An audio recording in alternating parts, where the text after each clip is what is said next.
Hey, what's up guys? Kool-Aid here, and as the title implies, I am going to start doing weekly update videos, and this is not going to be channel updates. If I do have anything channel related, it will be at the end of the video, but this is more in regards to Sony's new update system, and I'll read you exactly what their post says.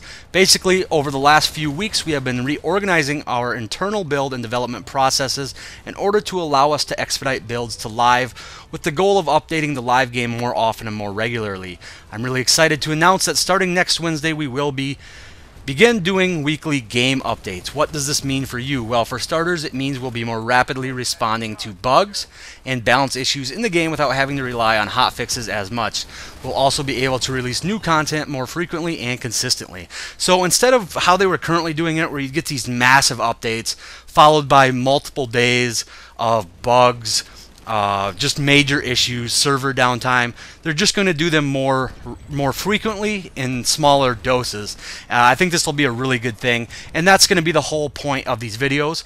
And so I will go over every Wednesday. Hopefully I'll get them out as early as possible, hopefully in the morning before I go to work on Wednesdays. I'll go over the patch notes, and I'll also go over any news that I find relevant that has happened throughout the last week that I may not have actually talked about. So I think this will be a good addition to the channel. It's not going to take me a lot of time. I'm just going to kind of breeze through it, talk about the stuff that's relevant, and it'll just be an extra video on my channel to keep everybody a little more up to date. And it does look like there was a small patch today. They did say they were going to start off small while I got acquainted with the new system, and patches would eventually get somewhat bigger. Obviously not as big as they previously were with those massive updates, but I will go over today's patch notes real quickly. First of all, server crash fixes, always a good thing. They did rotate the warp gates counterclockwise. I do like how they're doing that more frequently. They disabled the holiday event, so no more snowmen if you're still looking for those. They fixed some wrist contortion of the left hand on primary weapons. Looks to be just a graphical fix. They fixed mouse sensitivity changing when immediately entering ADS, which fixes a hitch when entering iron sights. That's always a good fix. Any sort of mouse sensitivity changing is never a good thing. They fixed for some missing stairs in the tutorial. Did not notice. I've never actually played through the tutorial. They fixed sound effects for vehicle in critical states. Fixed for laser sight attachment being offset on the NC Blitz GD10. And that's actually the reason why I stopped using my laser. It wasn't because it was giving them away. I actually like the laser effect in this game. It actually does seem to help me aim a little bit, but it was always off by a couple inches on your screen, and it was just, you had to turn it off. So I'm glad they fixed that. I don't know if I'll actually turn it back on. I've gotten pretty used to just running without my laser actually on. The AI mana turret fire mode description is corrected. The Pulsar VS1 and Equinox Red Dot 1X sights should now be vertically aligned, and 3 new player studio helmets per Empire are now available in the depot, so go check those out. I'm actually going to log in right after I upload this video and check them out for myself. So those are today's patch notes. Like I said, very brief, very small, and I think I'm just going to try and breeze through these every week. If there are bigger notes, I'll obviously go more in depth and explain or give my point of view on those. As far as other news, I only have one major thing to talk about today. From now on, I'm going to start taking notes throughout the week, so I have more like tweets and certain things to talk about. Today, the only thing I really want to mention is earlier in the week, they said they were going to stop giving 500 station cash for members and let you pick an item. They've actually gone away from that, and I'll read you exactly what LaPerza's post or Maggie's post says about the revised plan. They are lowering the price of all access to $14.99. We're going to be making it so every subscriber to all our PC games is an all-access member. Basically, there will be one SOE membership for our PC games. Please note there are some minor restrictions around our kids titles. Simply put, if you're a 12-year-old who signed up for FR, you won't have access to the adult games, so we'll likely leave the lower-priced kids offerings as separate subscriptions for under 12 for the same low prices. We're keeping the 500 station cash included with the subscription.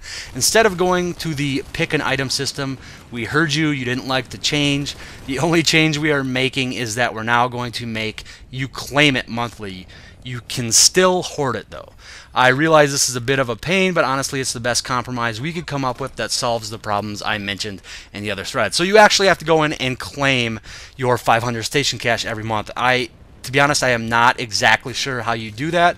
I will find that out and mention it next week in the weekly update. Also, we are going to be giving our members a 10% discount in our marketplaces.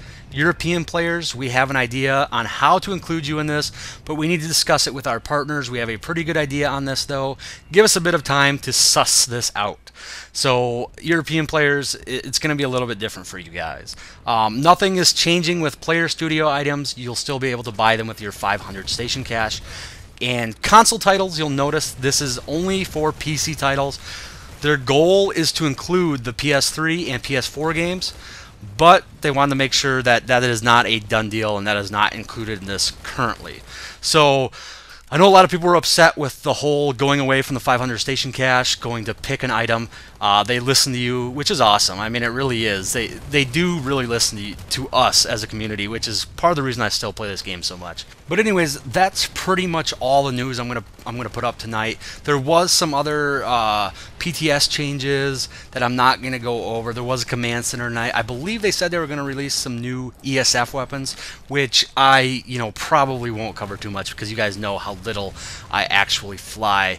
But from now on, I will have more in this little news section of the video. Like I said, I'm going to start taking some notes and cover as much as possible, as briefly as possible. The last thing I want to mention, and it's not very big, but it's gotten me pretty excited, is that currently explosives do not chain together. So if you drop 2 AT mines under a Sunder or whatever and try to shoot them, you will have to actually shoot both of them. Leperza actually tweeted that that is a bug and that is going to be fixed. So sooner than later, we will be killing enemy vehicles with our AT mines at relative ease once again. I know that's not a huge deal to a lot of people, but it's something that I'm pretty excited about. So anyways, guys, that is all I have. Let me know what you think about these, if you think they'll be a good addition to the channel. But yeah, that's all I have. So as always, guys, thanks for watching, and I'll talk to y'all later.